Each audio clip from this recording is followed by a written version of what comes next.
चलिए क्लास 12 के बच्चों रेडी हो जाइए फॉर द नेक्स्ट पार्ट और the last part of electrostatic unit 1 का last first chapter electric charge and field का लास्ट पार्ट है ये। ठीक है, तो हमने जो अध्याय स्टार्ट किया है, जो जंग शुरू हुई है टुवर्ड्स द नीट 2021 जीतने के लिए जीरो से हीरो बनने का सफर, उसमें फर्स्ट अध्याय यूनिट नंबर 1 इलेक्ट्रोस्टैटिक का फर्स्ट चैप्टर यानी इलेक्ट्रिक चार्ज एंड फील्ड खत्म हो रहा है। ठीक है, आज यहाँ पे 7 नंबर लकी नंबर धोनी का नंबर वहां पे खत्म हो रहा है, गॉस लॉ के साथ हम खत्म करेंगे। ठीक है, then move on. Electrostatic unit खत्म नहीं हुआ, लेकिन उसका जो फर्स्ट चैप्टर होता है according to the NCERT electric charge and field, वो यहाँ पे समाप्त होगा। ठीक है, चलिए तो without wasting of time let's move on with the part 7 Gauss law. ठीक है, तो गॉस लॉ किसको बोलते हैं? ठीक है, थोड़ा स्पीड में देखेंगे, अच्छे से देखेंगे, क्विक रिवीजन करना है और एमसीक्यू सॉल्व करना है। एग्जाम पॉइंट ऑफ व्यू से, नीट के पॉइंट ऑफ व्यू से ये मोस्ट आईएमपी टॉपिक होगा, मोस्ट आईएमपी टॉपिक होगा। यहाँ पे आपको बहुत लंबा लंबा चीज नहीं करना, लेकिन यहाँ पे आपको सिर्फ दिमाग लगाना है, कंसेप्ट लगाना है। With in 1 minute, less than 1 minute में आप क्वेश्चन सॉल्व कर पाएंगे। ठीक है, तो चलिए let's move on without wasting of time. According to the Gauss law क्या होता है? गॉस लॉ होता है the total of the electric flux, total of the electric flux out of the closed surface. Suppose I am going to take one closed surface. ठीक है, यहां पे जो टोटल फ्लक्स होता है, टोटल फ्लक्स होता है, फ्लक्स क्या होता है? That's the product of electric field and area. हमने पूरा पढ़ के रखा हुआ है आगे। सपोज यहाँ पे अगर मैं स्मॉल एलिमेंट ले रहा हूं, आपको दिख रहा होगा फिगर में, थोड़ा स्पीड में देखिएगा बच्चा, लेकिन अच्छे से देखिएगा। ये आपको दिख रहा होगा पूरा स्मॉल पार्ट। यहाँ पे इलेक्ट्रिक फील्ड ये है डीए, स्मॉल एरिया है, देयरफॉर डीए से मैंने डिनोट किया है। ठीक है, तो अगर मैं यहाँ पे स्मॉल चीज की बात कर रहा हूं तो एक चीज समझ के लीजिएगा, फ्लक्स में क्या था? अगर डॉट प्रोडक्ट है किससे रिप्लेस करेंगे? कॉस से। तो कॉस 0 कब होगा? Theta is equal to 0, theta is equal to 90। कब 0 होगा? When electric field is parallel to the area and perpendicular area होगा, तब क्या होगा? 90। 0 होगा, cos 0 1 होता है, तो फाई कितना मिलेगा? a। When perpendicular is there, तब फ्लक्स कितना होगा? 0 होगा। बच्चे यहाँ पे संभल के रहने का। Therefore for the closed surface I am talking, therefore I am taking here close integration E dot dA is equal to, क्या हो रहा है? is equal to the charge enclosed divided by charge enclosed. Suppose that if there is a numbers of charges there, numbers of charge माने तो suppose यहाँ पे अगर बात करो Q1, Q2, Q3, there is a numbers of charge. So what about the total charge, net charge? That's the summation of charge, summation of Q upon is divided by the permittivity epsilon naught. ठीक है बच्चा, तो summation Q क्या होगा? The enclosed by the surface Q3 up to the Qn. ठीक है, suppose if I am going to take example, there is a 3 charge which is inside the body and the Q4 and Q5 that's the outside. Therefore the what about the flux flow? So therefore can I say that phi is equal to summation of Q कितना होगा? Q1 plus Q2 plus Q3 Q4 Q5 we don't have to consider it, divided by epsilon 0. यहाँ पे क्या करना है? Formula discussion कर रहा हूँ, थियरी डिस्कशन होगा, देन आफ्टर न्यूमेरिकल में अगर कोई भी कंसेप्ट यूज होगा तो हम वहां पे डायरेक्ट देख लेंगे। ठीक है, चलिए नेक्स्ट मूव ऑन करते हैं। तो पहले याद क्या रखना है? Flux law. बढ़िया सा हम लिख लेते हैं। फ्लक्स लॉ क्या याद रखना है? Close integration of E dot dA is equal to summation Q upon epsilon not. ठीक है, चलिए अब क्या होगा? What is the application of Gauss law? तो फर्स्ट एप्लीकेशन यहाँ पे field due to infinite long straight uniformly charged wire. Suppose I am going to take uniformly charged wire. ठीक है, सपोज यहाँ पे हम डिस्ट्रीब्यूट करते हैं चार्ज को, plus plus plus linearly distribute करते हैं। तो जैसे भी हम बात कर रहे थे in the 6th part that linear charge distribution होता है तो लैम्बडा घुसेगा, यानी लिनियर चार्ज डेंसिटी क्या होता है? Q upon L। पता चल रहा है बच्चा? चलिए यहाँ पे हम 3 पॉइंट लेते हैं, वहां पे फ्लक्स कितना होगा फाइंड आउट करते हैं, A, B एंड C। ठीक है, तो यहाँ पे इलेक्ट्रिक फील्ड क्या होगा? टुवर्ड्स द सरफेस, तो ये होगा डायरेक्ट से इलेक्ट्रिक फील्ड। थोड़ा हम कलर बदल के देखते हैं, तो आपको इजीली पता चले। ये होगा इलेक्ट्रिक फील्ड ई ई ई, ठीक है। व्हाट अबाउट द सरफेस, यहाँ पे अगर हम स्मॉल पार्ट का डिस्कशन करें, ये स्मॉल पार्ट है तो यहाँ पे एरिया कितना होगा this side. What about for the this side, इनका एरिया ये साइड होगा, क्रॉस सेक्शन एरिया का डायरेक्शन, क्रॉस सेक्शन का एरिया का डायरेक्शन ये साइड होगा, ठीक है। तो यहाँ पे क्या हो रहा है, थीटा कितना बन रहा है 90 डिग्री, यहाँ पे थीटा कितना बन रहा है 0 डिग्री, यहाँ पे थीटा कितना बन रहा है 90 डिग्री, ठीक है। तो फ्लक्स 90 पे कितना होता है 0, फ्लक्स 90 पे कितना होता है 0, और पैरेलल पे flux is equal to integration of क्या होगा E डॉट डी ए। यहाँ पे स्मॉल का बात कर रहा हूं तो cos 0 कितना होता है 1। हम थियरी के अंदर नहीं घुस रहे, लेकिन आपको रिवाइज हो रहा है। लास्ट मोमेंट पे अगर ये देखना है आपको क्वेश्चन डायरेक्टली पता चल जाए कि इस हिसाब से कुछ कैलकुलेशन है, ठीक है। थियरी के अंदर नहीं घुसना बहुत। अगर कोई बच्चे बोर्ड में भी एग्जाम दे रहे हैं उनके लिए भी मोस्ट टाइम है फिगर किस हिसाब से, कैलकुलेशन किस हिसाब से, उनको डायरेक्टली पता चल जाएगा। तो फ्लक्स कितना होता है phi a plus phi b plus phi c। चलो phi a and phi c तो कितना है 0, तो कितना होगा integration of E dot D A is equal to according to the Gauss law Q upon epsilon 0, ठीक है। अगर इसका टोटल लेंथ वायर का L है तो Q कितना होगा लैम्बडा इनटू L, पता चल रहा है। चलिए अब क्या हो रहा है, चलिए यहाँ पे Q किससे रिप्लेस होगा लैम्बडा इनटू L से, integration of E dot D A is equal to lambda L upon epsilon 0। चले E को कांस्टेंट कीजिए, इलेक्ट्रिक फील्ड कांस्टेंट है, इंटीग्रेशन ऑफ डी ए, चलो integration of D A lambda L upon epsilon 0।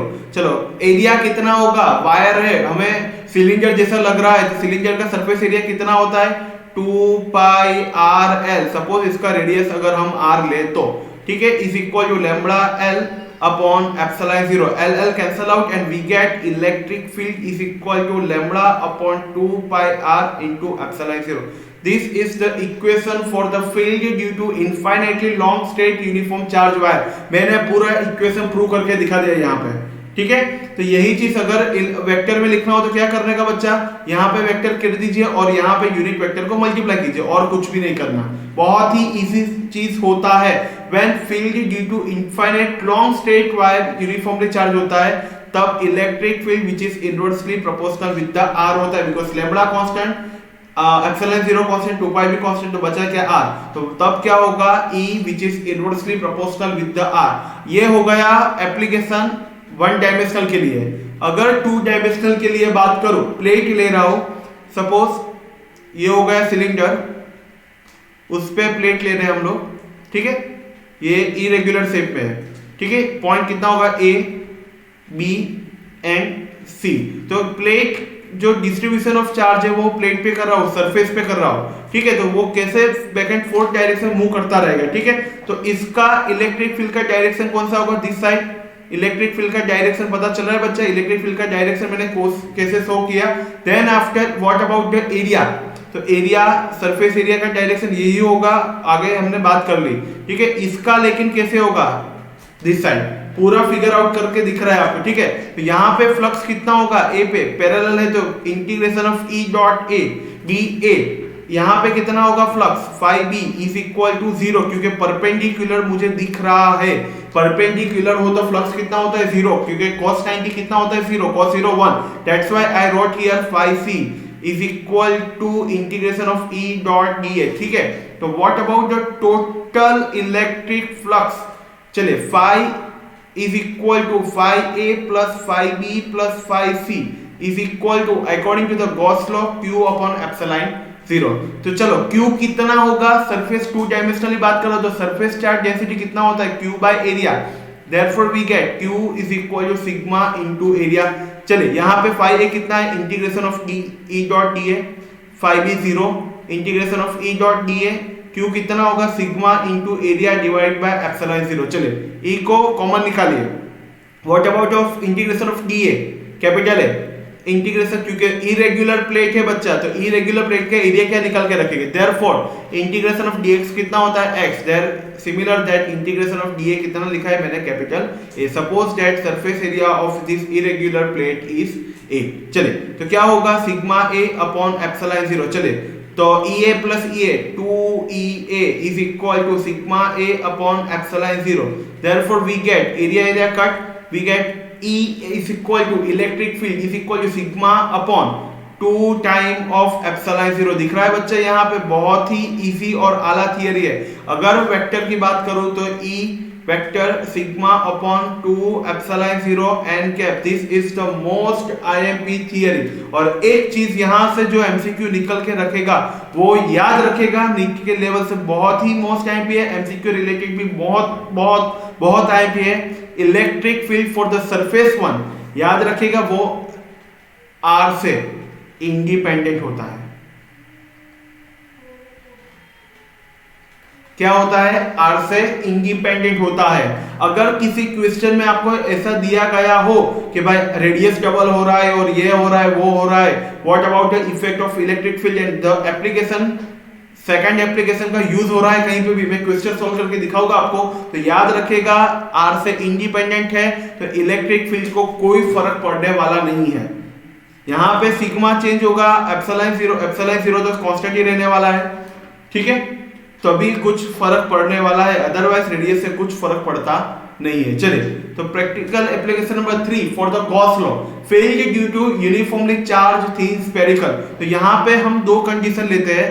First condition, suppose that this is the radius r, this is the radius r, ठीक है। यहां पे दो condition की बात करते हैं, एक तो इनसाइड द सेल और एक आउटसाइड द सेल। दो कंडीशन का डिस्कशन चल रहा है, इनसाइड एंड आउटसाइड। चलिए, तो अब क्या होगा इनसाइड एंड आउटसाइड। चलिए, इनसाइड की बात है, सपोज है कि यहाँ पे मैं और एक सर्कल ड्रॉ कर रहा हूँ, वहां पे डिस्ट्रीब्यूशन है और यहाँ पे कैपिटल R लिख रहा हूँ, और एक और यहाँ पे आउटसाइड द रेडियस दिखा रहा हूँ, उसको मैं कैपिटल R से डिनोट करता हूँ, ठीक है। यहाँ पे क्या होगा, R greater than capital R, यहाँ पे क्या होगा, R less than capital R, यानी first one inside and the second one outside, ठीक है। अगर आप उलट सुलट लिख लो तो भी चिंता मत करिएगा, लेकिन फिगर आउट करके जो भी लिखना है वो लिखिए, ठीक है। यहाँ पे इनसाइड पे एक चीज याद रखें, जो भी हमने आगे बात की थी, जो चार्ज डिस्ट्रीब्यूशन होता है वो सरफेस पे होता है। कहां पे होता है चार्ज डिस्ट्रीब्यूशन, कहां पे होता है, सरफेस पे होता है। तो इनसाइड कितना होगा चार्ज, 0। इनसाइड 0 होगा तो फ्लक्स भी कितना होगा, 0। तो इलेक्ट्रिक फील्ड भी कितना होगा बच्चा, 0। तो यहाँ पे what about the outside, electric field कितना होगा फॉर द आउटसाइड। तो आउटसाइड के लिए अपना नॉर्मल सा फॉर्मूला है कि Q अपॉन R स्क्वायर। जैसे जैसे जैसे डिस्टेंस बढ़ेगा, यहाँ पे कैपिटल R है तो कैपिटल R लिखेगा, जैसे जैसे डिस्टेंस बढ़ेगा वैसे वैसे इलेक्ट्रिक फील्ड कम होगा, ठीक है। ये सिंपल सा फंडामेंटल थियरी हमें यूज करना है, ठीक है। यहाँ पे देखते रहेगा थोड़ा, अगर हम थोड़ा और डिस्कशन के अंदर घुसे, ग्राफ के अंदर इनसाइड और आउटसाइड एक ही थियरी में, सेंटर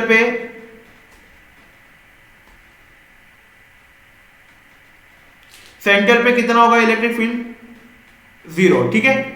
इनसाइड 0 होता है, जैसे जैसे सरफेस की ओर वो बढ़ेगा क्या होगा, R which is directly proportional with the, क्या होगा, कैपिटल E। जैसे रेडियस बढ़ेगा कैपिटल E बढ़ेगा, क्योंकि सरफेस पे इलेक्ट्रिक फील्ड कितना रहेगा, बिकॉज डिस्ट्रीब्यूशन ऑफ चार्ज कहां पे है, on the surface. Electric field on surface maximum होता है, कितना होता है, maximum. Therefore on the surface, ये अपना सरफेस हो गया, where small r is equal to capital R। यहां पे क्या होगा, R ग्रेटर देन R, और यहां पे क्या होगा, R लेस देन R, ठीक है। Out inside and outside.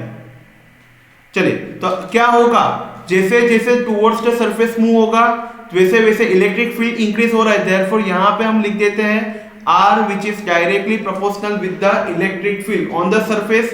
क्या होगा, ऑन द सरफेस मैक्सिमम होगा, एंड देन आफ्टर जैसे जैसे जैसे डिस्टेंस बढ़ता जाएगा वैसे वैसे क्यों, क्योंकि E which is inversely proportional with the R square, distance increase होगा, इलेक्ट्रिक फील्ड डिक्रीज होगा। Therefore यहाँ पे क्या होगा, E inversely proportional with the 1 upon R square. Therefore अगर डिस्टेंस इंक्रीज हो रहा है तो इलेक्ट्रिक फील्ड क्या होगा, डिक्रीज हो रहा है, ठीक है, पता चल रहा है। तो ये graph exam point of view से मोस्ट आईएमपी है, पकड़ के रखना, छोड़ना नहीं है, ठीक है। तो यहाँ पे हमने 3 एप्लीकेशन खत्म किया। फर्स्ट वन थी स्टैंड गॉस लॉ, क्या था Gauss law, phi is equal to close integration of E dot ds summation of Q upon epsilon 0। यहाँ पे याद रखेगा थीटा 0 भी और theta 90 when parallel when perpendicular. ठीक है, परपेंडिकुलर होगा तो फ्लक्स कितना होगा, 0 होगा बच्चा, हमने पूरा पढ़ा के रखा है। यहाँ पे field due to infinite long straight uniform charge wire, तो क्या आ रहा है answer, E is equal to lambda upon 2 pi r epsilon 0। ठीक है, नेक्स्ट वन, अगर सरफेस की टू डायमेंशनली हम डिस्कशन करें, टू डायमेंशनल, तो क्या बन रहा है इक्वेशन, सिग्मा अपॉन 2 एप्सिलॉन 0। यहां से एमसीक्यू निकल के रख रहा है, क्या है, r से इंडिपेंडेंट है। अगर थर्ड एप्लीकेशन की बात करूं for the spherical shell three dimensionally, तो क्या होगा, इनसाइड कितना होता है 0, देन टुवर्ड्स, जैसे जैसे हम सरफेस पे मूव ऑन करेंगे तो क्या होगा, इलेक्ट्रिक फील्ड बढ़ेगा। कब तक, जब तक हम सरफेस पे ना पहुंचे। सरफेस पे कितना होता है, मैक्सिमम होता है electric field. Then after that electric field which is inversely proportional with the r square, therefore क्या होगा, वो कम होगा। क्या कम होगा, इलेक्ट्रिक फील्ड कम होगा, किसके साथ साथ, रेडियस इंक्रीज होने के साथ साथ। ठीक है, चलिए तो मूव ऑन करते हैं। First question, what is the flux through a cube of side A. यहां पे मैंने क्यूब ऑलरेडी ड्रॉ करके रखे हैं। Side A, if a point charge of Q is at one of the corner पे charge Q है, तो क्या करना है, हमें फाइंड आउट करना है इलेक्ट्रिक फ्लक्स। ठीक है, तो अब क्या करें, कॉर्नर पे फाइंड आउट करना है, तो हमें किसी भी तरह से क्या करना है कि चार्ज को सेंटर पे सेट आउट करना है, क्योंकि फ्लक्स हमें फाइंड आउट कर सकते हैं जब चार्ज हमारा सेंटर पे होगा। चलिए, तो क्या होगा, ये हमारा क्यूब हो गया, वहां पे सपोज सेंटर पे हमें उसको एडजस्ट करना है, तो क्या करना पड़ेगा, ऐसे 4 ब्लॉक सेम साइज के हमें उसको रखना पड़ेगा। तो टोटल अगर क्यूब बनाना हो, बिगर क्यूब बनाना हो, तो क्या करना पड़ेगा, 4 आगे 4 पीछे, ऐसे कितने टोटल क्यूब हो गए, क्यूब कितने हो गए, टोटल 8 क्यूब हो गए। ठीक है, तो ड्यू टू द कॉर्नर हमें फाइंड आउट करना है ऑन द कॉर्नर। तो फ्लक्स का फॉर्मूला क्या है, according to the Gauss law, Q upon epsilon 0।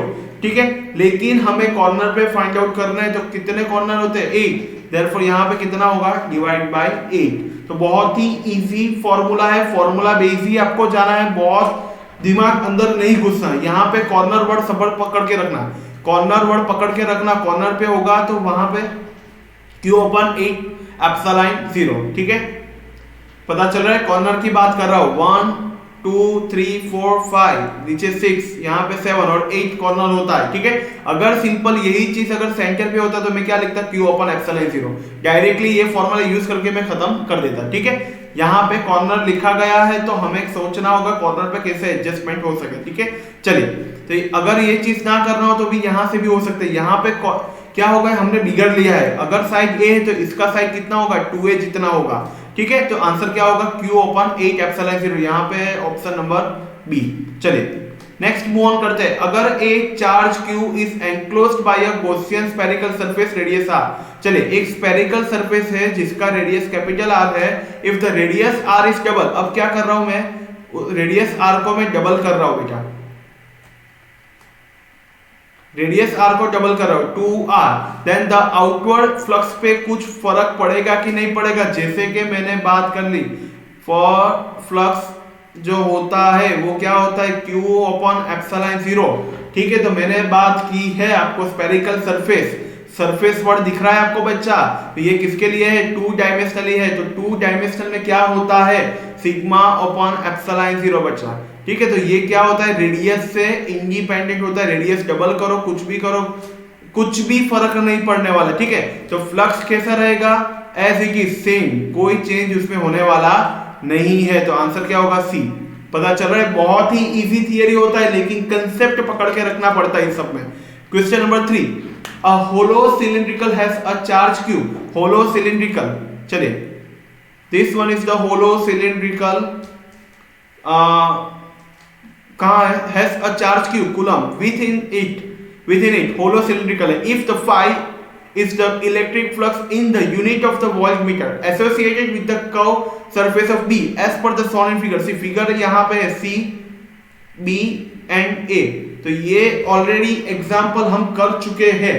ठीक है, तो यहाँ पे क्या होगा कि A और C पे फ्लक्स कितना होगा, सेम होगा, phi A is equal to phi C, flux same होगा। ठीक है, और already on point B flux suppose that C flux phi is the electric flux as a unit of voltmeter associated with the curved surface B।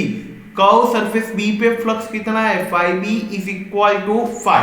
ठीक है, तो total flux कितना होगा, phi a plus phi b plus phi c is equal to q upon epsilon 0। ठीक है, चलिए तो phi a plus phi c दोनों सेम है, सपोज उसको कुछ हम ले लेते हैं phi डैश जैसा कुछ नाम देते हैं। ठीक है, चलिए तो phi dash plus phi b कितना है 5 प्लस phi c कितना है 5 dash is equal to q upon epsilon 0 कितना हो रहा है 5 डैश प्लस 5 डैश कितना हो रहा है 2 time of 5 dash is equal to q upon epsilon 0 plus 2 side change, plus 2 side change करेंगे तो क्या होगा -5, therefore we get 2 phi dash is equal to q epsilon 0 -5। चलिए 2 मल्टीप्लाई है, साइड चेंज होगा तो divide, therefore the new flux on the surface A and C कितना होगा 1/2 q upon epsilon 0 -5। this is the answer on the surface A।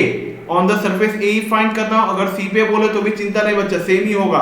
ठीक है, as per the figure, और already हमने एक्सप्लेन कर चुके हैं in the practical application of Gauss law. ठीक है, तो ऑप्शन क्या होगा डी, मेरे पीछे छुप गया होगा बेटा, डी ऑप्शन होगा 1/2 q upon epsilon 0 -5। This is the answer, solution is here.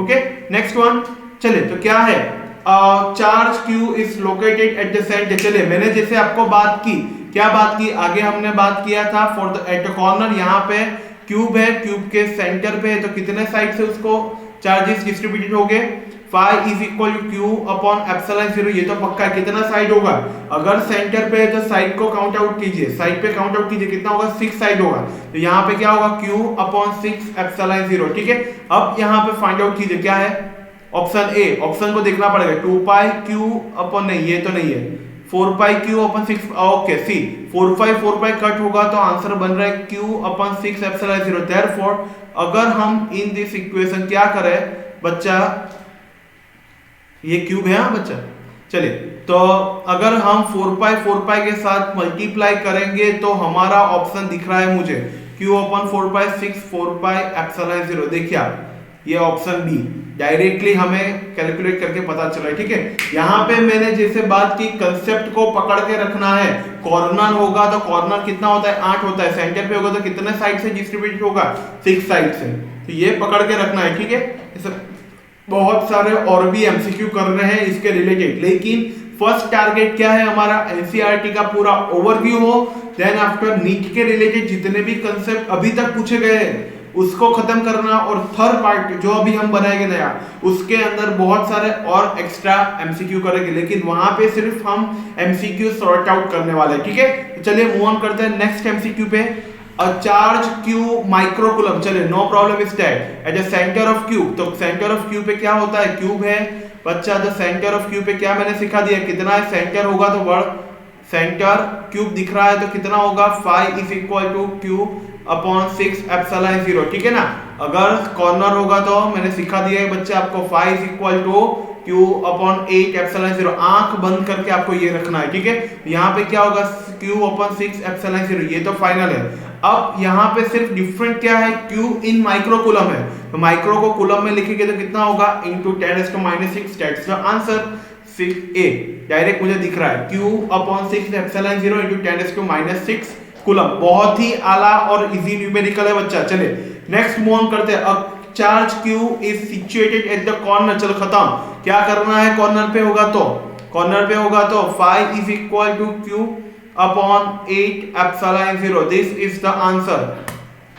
मुझे पढ़ना ही नहीं आगे, मुझे आगे जो देखना भी नहीं कि भाई क्या होगा, क्या क्वेश्चन होगा, लेकिन यहाँ पे मुझे फ्लक्स पूछा गया है, कॉर्नर वर्ड है, मुझे यही ऑप्शन टिक करना है। ठीक है, चलिए नेक्स्ट मूव ऑन करते हैं। अ point charge q is placed at the centre of the cube of side. Okay, चलिए यहाँ पे सर्कल नहीं है, क्यूब है, नो प्रॉब्लम इज देयर, कोई टेंशन नहीं है, क्यूब ड्रॉ कर देते हैं। चलिए क्यूब हो गया।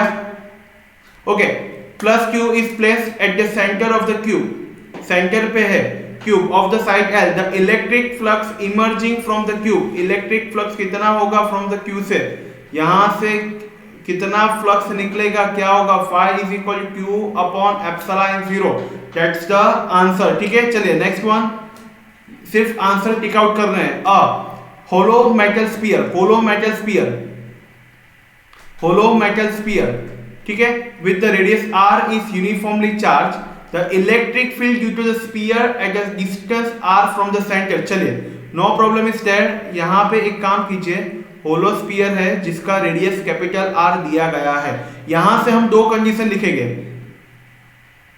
एक कंडीशन आउटसाइड और एक कंडीशन हम इनसाइड, बाद में आगे क्वेश्चन पढ़ते हैं। ये हो गया हमारा स्मॉल r, यहां पे हो गया स्मॉल r, ठीक है। हमने पहले कैपिटल R की जगह पर स्मॉल r था और कैपिटल स्मॉल r की जगह पे कैपिटल R था इन द थियरी, कोई टेंशन नहीं। इनसाइड क्या होगा, when small r is less than capital R और आउटसाइड क्या होगा, small r is greater than capital R, ठीक है। तो जब इनसाइड था तो आपको पता होगा इलेक्ट्रिक फील्ड कितना था, 0 था अकॉर्डिंग टू थियरी।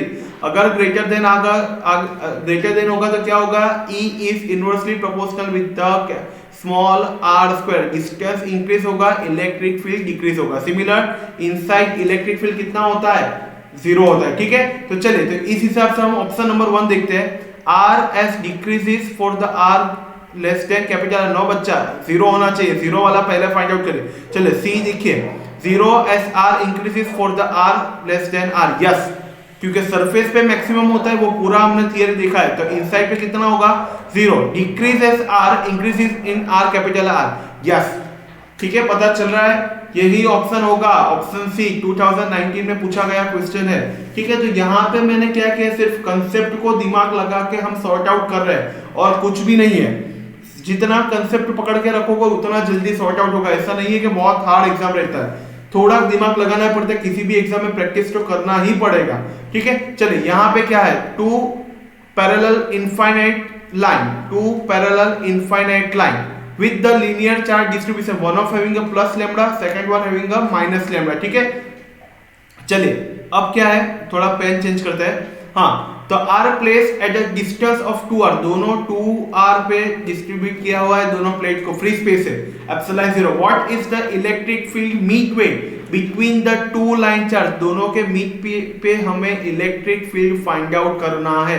तो डिस्टेंस कितना होगा, r होगा, लिनियर चार्ज है, प्लेट दिया गया है इनफाइनाइट लॉन्ग प्लेट। तो इलेक्ट्रिक फील्ड का इक्वेशन क्या होता है बच्चा, lambda upon 2 pi epsilon 0 into r। ये हो गया फॉर द फर्स्ट प्लेट, ये हो गया फॉर द सेकंड प्लेट। दोनों प्लेट पे इलेक्ट्रिक फील्ड का वैल्यू कितना रहने वाला है, सेम ही रहने वाला है, ठीक है बच्चा। तो टोटल इलेक्ट्रिक फील्ड कितना होगा, यहाँ पे E1 E2 कितना होगा, फॉर प्लेट 1 कैपिटल R लिख लेते हैं, बिकॉज हाफ कितना होगा, कैपिटल R। तो टोटल कितना होगा, E1 plus E2, therefore we get lambda upon 2 pi epsilon 0 into R। Second one, lambda upon 2 pi epsilon 0 into R। Let's simplify। चले LCM same ही होगा, 1/2 प्लस 1/2 कितना होता है, 1 lambda upon, और से 2 lambda upon 2 pi epsilon 0 into R। 2 cut, what we get, lambda upon pi epsilon 0 into R। Let's find out it, lambda upon pi epsilon 0 into R, yes, option D, that's the correct one, Newton per Coulomb, yeah, that's the simplest thing। On what basis we are going to sort out, okay, let's move on with the next one। The electric field at a distance 3r/2 from the center of a charge conducting spherical radius of r, ठीक है, no problem is there। ये अपना पूरा radius है, कितना है, capital R, ठीक है।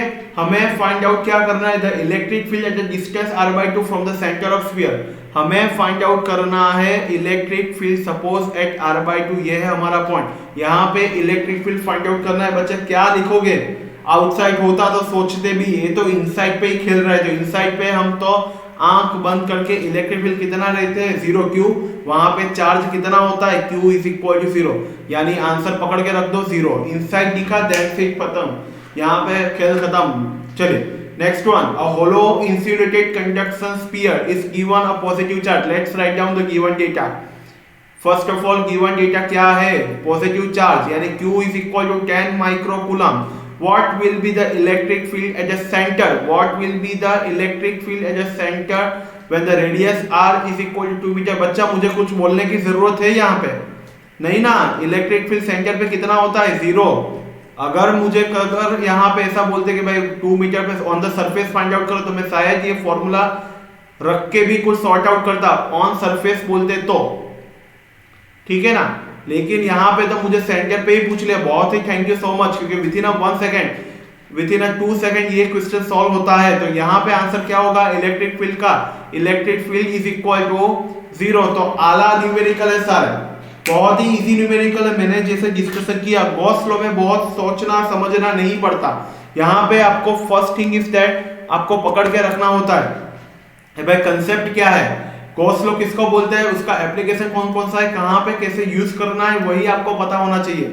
ठीक है, तो यहाँ पे हमारा फर्स्ट अध्याय जो हमने स्टार्ट किया है यूनिट 1 इलेक्ट्रोस्टैटिक, उसके अंदर का first chapter electric charge and electric field with MCQ हम सॉर्ट आउट कर रहे हैं। यहाँ पे नियर अबाउट फर्स्ट चैप्टर के 32 to 35 जितने एमसीक्यू हो गए, लेकिन सारे एमसीक्यू के कंसेप्ट अलग अलग थे, सब डिफरेंट कंसेप्ट से बात की हुई थी। तो आपको यही चीज का फायदा मिल रहा है, लेकिन लास्ट तक बने रहिएगा, क्योंकि नीट में 0 से हीरो बनना है तो अंत तक हमें कांस्टेंट वर्क करना होगा टुवर्ड्स, तभी हमें जो हमारा रिजल्ट होगा टुवर्ड्स इंफिनिटी तक मिलेगा, अच्छे से अच्छा मिलेगा। एटलीस्ट हम खुद को खुश कर पाएंगे, नहीं भाई ये रिजल्ट मेरे लिए बहुत अच्छा है। फिजिक्स में बहुत कम आ रहे थे, लेकिन at least after following this series we get more than 100+, that's a pleasing for us. ठीक है, पता चल रहा है बहुत ही इजी है, आला है, लेकिन 1 by 1 आपको पूरा वीडियो दिखना होगा। ठीक है, तो यहाँ पे फर्स्ट अध्याय हमारा इलेक्ट्रिक चार्ज इलेक्ट्रिक फील्ड खत्म हो रहा है। नेक्स्ट हम स्टार्ट करेंगे, और ये 7 नंबर पे नहीं, ये नंबर बहुत ही आगे जाने वाला है, बहुत ही ऐड होते जाने वाला है। ठीक है, तो चलिए यहाँ पे स्टॉप करते हैं। पढ़ते रहिए, सुरक्षित रहिए, घर पे रहिए, क्योंकि फ्यूचर डॉक्टर को हमारी आपकी बहुत ही जरूरत होगी। ठीक है, तो फ्यूचर डॉक्टर बनना है तो प्रैक्टिस करते रहिए, और 0 से हीरो बनने का सफर यूं ही तय करते रहिए। ठीक है, थैंक यू सो मच।